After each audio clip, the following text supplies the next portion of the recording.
Hai guys, kali ini kita akan belajar tentang English pronunciation, yaitu pengucapan bahasa Inggris. Sebagai orang Indonesia, kita menganggap antara bacaan dan tulisan bahasa Inggris itu berbeda. Jadi tulisannya apa, nanti bacanya akan apa gitu ya. Jadi beda antara cara baca dan cara tulisnya. Makanya kita harus tahu nih tentang English pronunciation. Lebih khususnya, kita akan mempelajari tentang phonetic symbols. Nah, setiap kata dalam bahasa Inggris itu memiliki cara bacanya masing-masing. Nah, biasanya itu kita sebut dengan phonetic symbols. Bahasa Indonesianya itu tanda baca. Jadi penting banget nih teman-teman tahu semua simbol-simbol baca dalam bahasa Inggris.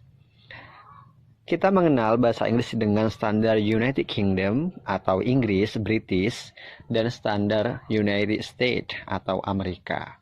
Nah, pada pembelajaran kali ini kita akan fokus pengucapan bahasa Inggris dengan standar US atau United States. Karena kenapa? Hampir semua aspek kehidupan kita di dunia internasional itu mengarah ke United States ya. Jadi perdagangan, ekonomi, pendidikan, bahkan hiburan atau entertainment. Nah, ada dua bagian dari pengucapan dari phonetic symbol standar Amerika. Baik Amerika maupun Inggris, British gitu ya, ada dua sama, vowels sama consonants. Bedanya hanya beberapa bagian aja, kebanyakan sama sih. Jadi hanya ada perbedaan dari pengucapan sama perbedaan penempatan saja. Nah, di sini sudah sedikit dijelaskan, kita review sedikit tentang ada vowels. Nah, itu dia simbol-simbolnya seperti itu.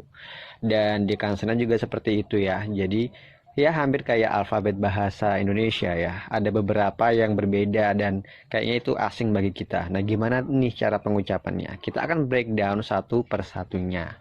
Kali ini pada kesempatan kali ini kita nggak breakdown semuanya ya. Jadi kita breakdown 3 phonetic symbol dari vowels dulu. Nah, di sini ada suara i biasa ya. Dalam bahasa Indonesia itu kita bisa asosiasikan, kita bisa ibaratkan dengan mengucapkan kata city.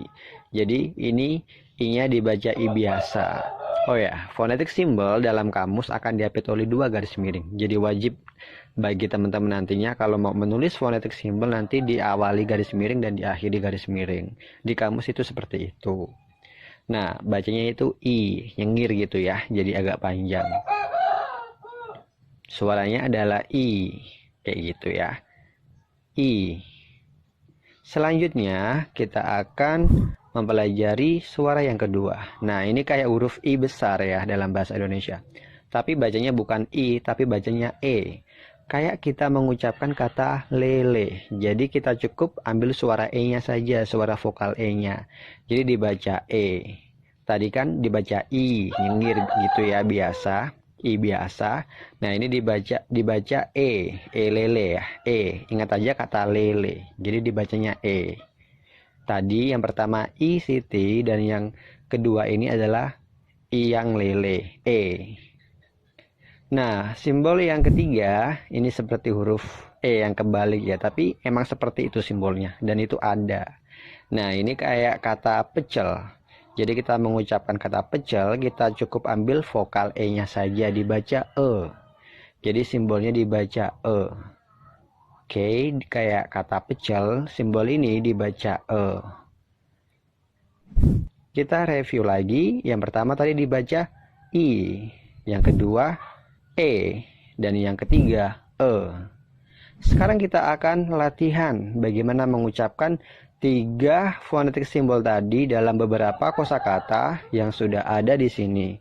Nah, di sini ada tulisan bahasa Inggrisnya dan yang di tengah adalah cara bacanya. Diapit 2 garis miring ya. Jangan sampai lupa itu nanti. Dan arti dalam bahasa Indonesianya. Kita breakdown satu persatu gimana cara bacanya. Yang pertama dibaca believe. Nah, di situ dibaca B, lele, BB, believe. Ada tanda petik, nah itu stressing atau penekanan. Jadi penekanannya itu mengarah ke leave-nya ditekan ya. Jadi B-nya itu singkat aja. Believe kayak gitu. Believe.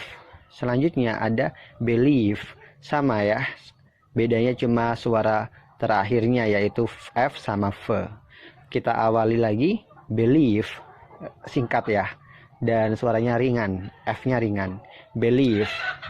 Yang kedua, believe, jadi V-nya agak berat suaranya. Yang kedua ya, believe. Yang ketiga, compete, jadi pitnya itu ditekan, kemnya itu kan dibaca pecel ya, kem ya, jadi singkat, kemnya singkat, compete, pitnya itu ditekankan. Yang keempat, complete, tinggal tambahi vokal L konsonan L di situ, suara L di situ ya. Jadi complete gitu. Complete. Dan yang terakhir, receive. Jadi receive, bukan receive tapi receive. Jadi itu suara vokal yang berbeda. Suara vokal Lele dan Siti ya. Receive gitu. Ulangi lagi dari awal. Believe, compete, receive. Jadi seperti itu cara bacanya. Jadi itu kombinasi suara-suara I, E, dan suara E. Sekarang tugasnya teman-teman adalah kirim voice note-nya dengan mengucapkan kelima contoh ini dengan pengucapan yang benar. Jadi seperti itu. Kalau teman-teman masih kurang paham, silakan tanyakan saja di grup ini. Sampai jumpa di fonetik simbol yang lainnya.